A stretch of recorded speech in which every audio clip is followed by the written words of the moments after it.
3부 에프라파.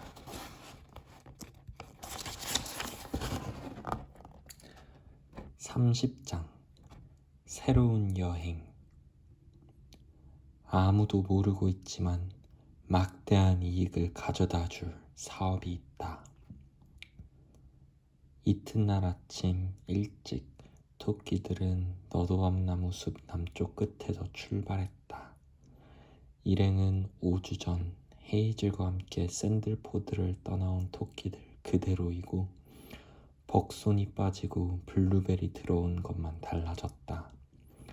어제 회의를 한 뒤 헤이즐은 상황을 가만히 지켜보는 편이 유리하다고 보고 친구들을 더 이상 설득하지 않았다. 모두 겁먹고 있었다. 헤이즐 자신도 두려웠다. 헤이즐이 그렇듯 토끼들도 에프라파와 무자비한 아우슬라 이야기가 머릿속에서 떠나지 않았다. 그러나 더 많은 암토끼를 찾아야 한다는 열망과 에프라파에는 암토끼가 많다는 생각이 이런 공포심을 억눌렀다. 게다가 토끼 특유의 장난기도 발동했다.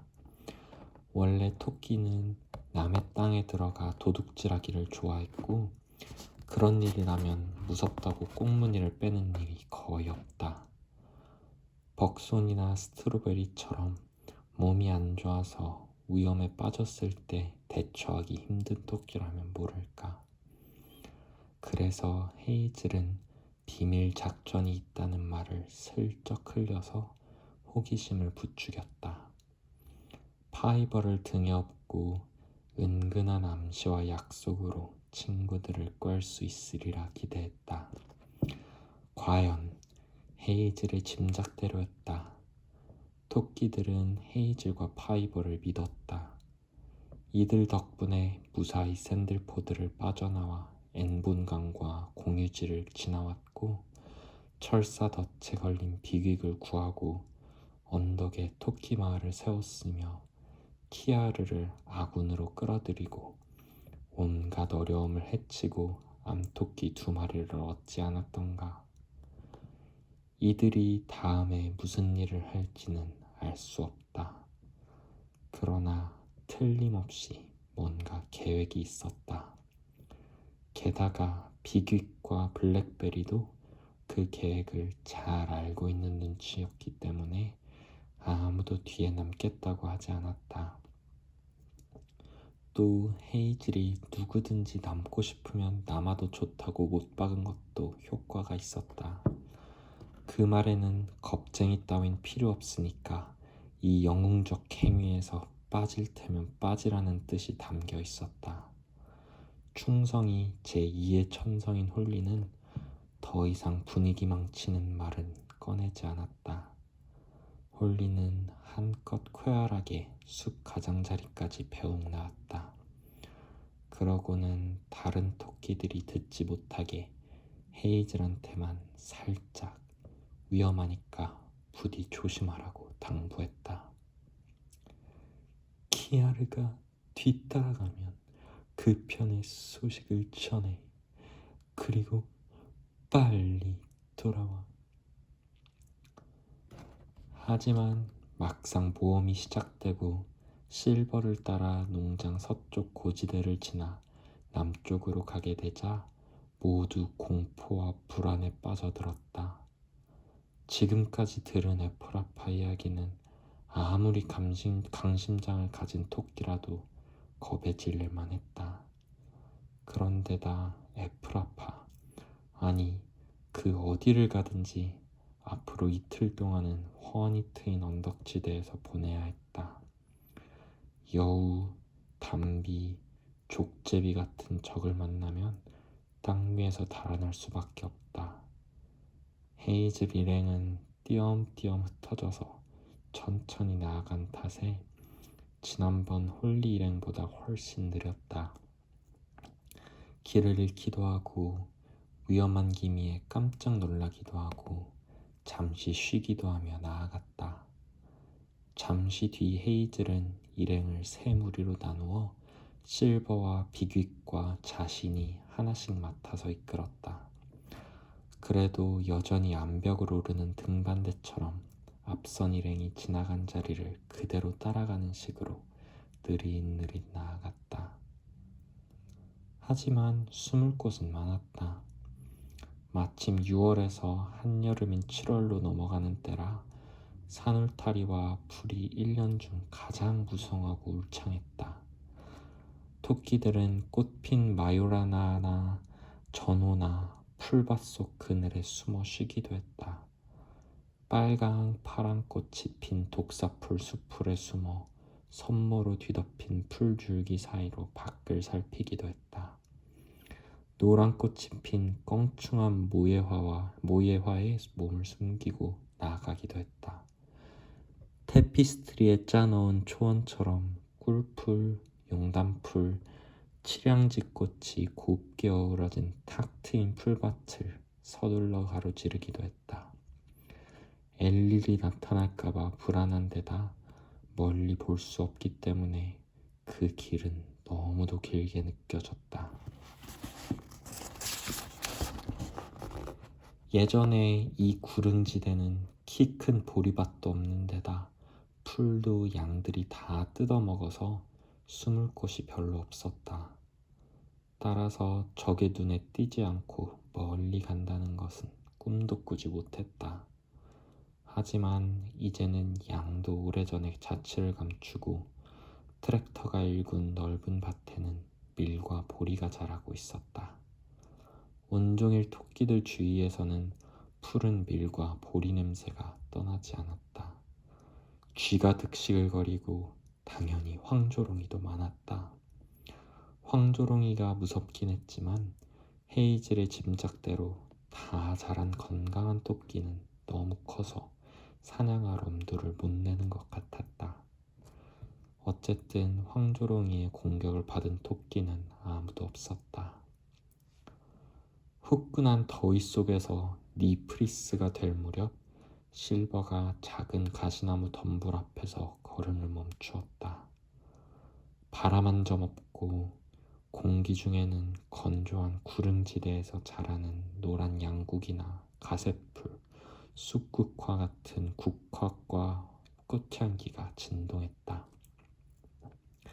헤이즐과 파이버가 곁에 다가와 웅크리고 앉자 실버는 눈앞에 탁 트인 땅을 바라보며 말했다. 저거 봐, 헤이즐아. 홀리는 저 숲을 꺼림칙해 했어. 바로 앞쪽으로 200~300m쯤 되는 곳에 띠처럼 생긴 숲이 구릉을 가로질러 끝없이 길게 뻗어 있었다. 고대 로마군의 보루와 맞닥뜨린 것과도 같았다. 그 숲은 엔도버 북쪽에서 시작되어 종상화 군락과 시내와 양간냉이 밭이 많은 세인트 메리 본과 브래들리 숲을 지나 구릉지대를 건너 타들리에서 실체스터까지 이어져 있고 중간에 도로가 나 있기도 했다. 이 구릉지대를 지나는 숲은 시저스 벨트라고 하는데 도로처럼 5km 이상 곧게 뻗어 있는 좁다란 숲이었다. 이 무더운 한낮에 숲은 짙은 그늘을 들이우고 있었다. 환한 햇빛이 내리쬐는데도 숲속은 어두컴컴했다. 이따금 여치가 뛰어다니고 가시나무에서 섬축새의 아름다운 노래가 들리는 것 말고는 아무런 움직임도 소리도 없었다. 헤이즐은 귀를 쫑긋 세우고 코를 실룩이면서 멎어있는 공기의 냄새를 맡으며 한동안 지그시 숲을 바라보았다. 이윽고 헤이즐이 입을 열었다. 별로 이상하지 않은데? 넌 어때, 파이버? 파이버가 대답했다. 전혀 안 이상해. 헐리는 이상한 숲이라고 생각했겠지. 사실 그렇기는 하지만 사람은 없는 것 같아. 그래도 혹시 모르니까 확인해 보는 게 좋겠어. 내가 가볼까? 헤이즐이 시저스 숲을 살펴보는 사이에 세 번째 무리도 도착했다.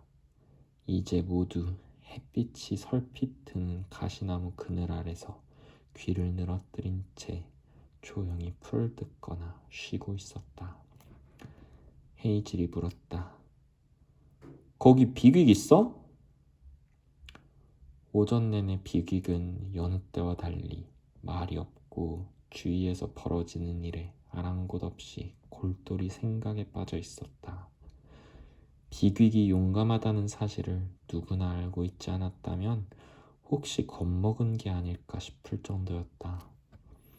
언젠가 오래 쉬는 동안 비극이 헤이즐과 파이버와 블랙베리하고 이야기하는 것을 블루베리 얼핏 듣고는 나중에 핍킨에게 전하기를 셋이 비극을 붙잡고 뭔가 안심시키는 것 같더라고 했다. 비극은 이렇게 말했다고 한다. 언제 어디서든 싸움이라면 자신 있어. 하지만 역시 이 계획은 나보다는 딴 친구들한테 어울릴 것 같아. 그러자 헤이즐이 아니야. 이 일을 할 수 있는 토끼는 너밖에 없어. 지난번 농장 습격은 장난이었다 치더라도 이번 일은 달라. 모든 것이 여기에 달려있어. 하고 말했다. 그러고는 블루벨이 듣고 있다는 걸 눈치채고는 어쨌든 이 계획에 익숙해지도록 잘 생각해봐. 이제 출발해야겠다. 고 말했다. 그러자 비극은 침울하게 자기가 이끄는 토끼들을 모으러 산울타리 쪽으로 내려갔다고 한다. 비극은 근처의 쑥덤불과 꽃핀 엉겅퀴 덤불에서 나와 가시나무 아래에 있는 헤이즐에게 다가갔다. 비극이 무뚝뚝하게 물었다. 무슨 일이야? 헤이즐이 대답했다. 고양이들의 왕이여, 저 숲 좀 살펴보고 오시겠소? 고양이나 사람 같은 게 있으면 당장 쫓아버리고 와서 우리한테 안전하다고 말해주겠소? 비극이 숲으로 가고 나자 헤이즐이 실버에게 물었다. 애플아파에서는 어디까지 대정찰을 하지? 벌써 정찰권에 들어가 있는 건 아닐까? 실버가 말했다. 확실히는 모르지만 그런 것 같아. 내가 알기론 정찰 범위는 부대에 따라 달라. 활동적인 대장이라면 더 먼 곳까지 순찰하겠지. 헤이즐이 말했다. 알았어. 되도록 정찰대와 부딪히고 싶지 않아. 만약 들키는 날엔 한 놈도 애플아파로 돌려보내선 안 돼. 이렇게 많은 수를 데려온 것도 다 그 때문이야. 이 숲으로 가면 정찰대를 피할 수 있을 것 같아. 정찰대도 홀리처럼 이 숲을 싫어할지 모르니까. 실버가 말했다. 하지만 저 숲이 뻗어나간 방향은 애플아파 쪽이 아닌데. 헤이즐이 말했다. 애플아파로 가는 게 아니야. 애플아파에 가까우면서도 안전하게 숨을 곳을 찾는 거지. 좋은 생각 없어? 실버가 말했다. 아무래도 너무 위험해, 헤이즐라. 안전하게 애플아파에 접근하기란 불가능한 데다 어떻게 숨을 곳을 찾겠다는 건지 모르겠어. 게다가 정찰대는 야가 빠진 놈들이야. 우리를 발견하고도 모습을 드러내지 않을 거라고. 그대로 돌아가서 보고해버릴걸. 비극이 온다. 헤이즐이 비극을 돌아보며 말했다. 괜찮아, 비극? 좋아. 숲으로 들어가자. 그러고는 숲 반대편으로 나가서 키아르가 우릴 찾을 수 있을 만한 곳에 있어야 돼. 오늘 오후엔 온댔으니까 꼭 만나야 돼. 서쪽으로 800m쯤 가니 시저스 벨트 남쪽 끝에 있는 작은 숲이 나왔다. 숲 서쪽에는 구릉지대에서 흔히 볼 수 있는 얕고 메마른 골짜기가 있었는데 폭이 350m쯤 되고 노란 꽃이 핀 거친 덤불과 잡초가 우거져 있었다. 해지기 한참 전에 키아르는 시저스 벨트를 따라 서쪽으로 날아오다가 쐐기풀과 갈퀴덩굴 속에서 쉬고 있는 헤이즐 일행을 발견했다. 키아르는 유유히 날아 내려와 헤이즐과 파이버 근처에 내려앉았다. 헤이즐이 물었다. 홀리는 좀 어때? 키아르가 말했다. 슬퍼해 너 안돌 아온테. 그러고는 이렇게 덧붙였다. 클로버 엄마 준비됐어. 헤이즐이 말했다. 잘 됐네. 그래서 누가 클로버한테 갔어? 아니, 아니, 다들 싸워. 아휴, 뭐 어떻게든 해결되겠지. 근데 헤이즐 뭐해? 여기서부턴 네가 도와줘야 돼. 숨을 곳이 필요해. 큰 마을에 가까우면서도 안전한 곳. 저 토끼들한테 들키지 않을 만한 곳 말이야. 네가 이곳을 잘 안다면 생각나는 데가 있을 거야. 얼마나 가까우면 좋아? 글쎄, 너트행어 농장에서 벌집 정도면 좋겠어. 사실 그보다 멀면 힘들어. 그럼 한 군데 밖에 어서 강 건너편으로 가. 그럼 못 찾아. 강 건너편? 헤엄쳐서 건너란 말이야? 아니, 토끼 헤엄쳐서 못 가. 강 크고 깊고 빨라. 다리 있어. 강 건너면 숨을 곳만나. 큰 마을에서 가깝고. 정말로 그게 가장 좋은 방법이니? 나무 많고 강 있어.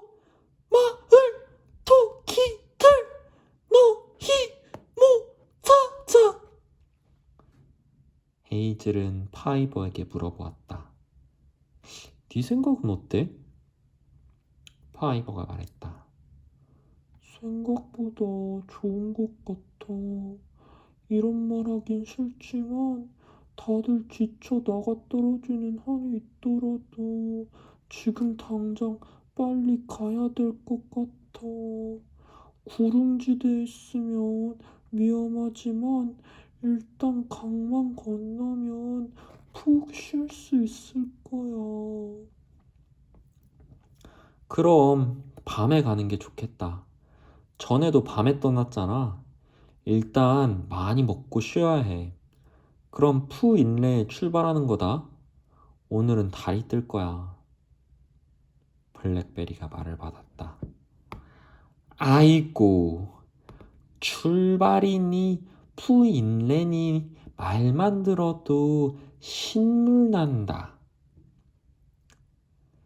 어쨌거나 신선한 저녁에 한가로이 풀을 뜯고 나자 모두 기운을 차렸다. 해가 뉘엿뉘엿 기울 무렵 헤이즐은 안전한 덤불 밑에 모두 모아놓고 펠릿을 씹으며 쉬게 했다. 헤이즐은 자신감 있고 쾌활하게 보이려고 무진 애를 썼지만 친구들이 잔뜩 긴장하고 있다는 것을 느낄 수 있었다.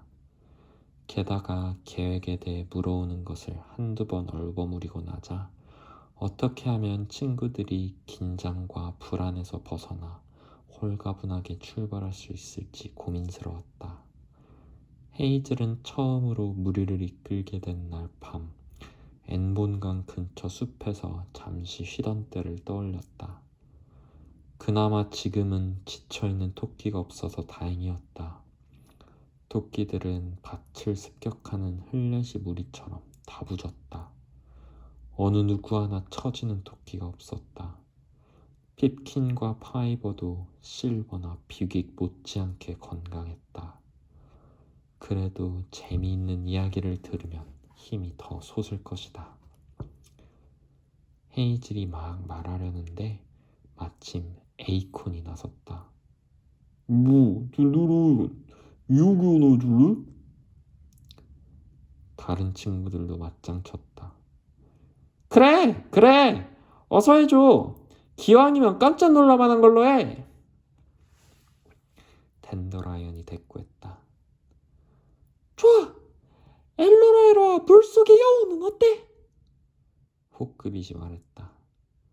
하늘에 구멍이 좋겠다. 그때 비극이 불쑥 말했다.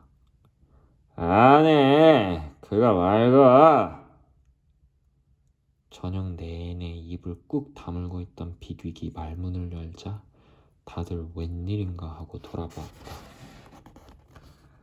이야기해 줄 거면 내가 듣고 싶은 건 딱 하나야. 엘러라이라와 일레의 검은 토끼. 헤이즐이 말했다. 꼭 그 얘기가 아니어도 되잖아. 그러자 비극이 헤이즐에게 으르렁거리며 대들었다. 어차피 이 얘기를 들을 거면 나도 남들처럼 선택할 권리가 있는 거 아니야? 헤이즐은 아무 대꾸도 하지 않았다. 다들 잠자코 있자 잠시 뒤 댄더라이언이 착 가라앉은 목소리로 이야기를 시작했다.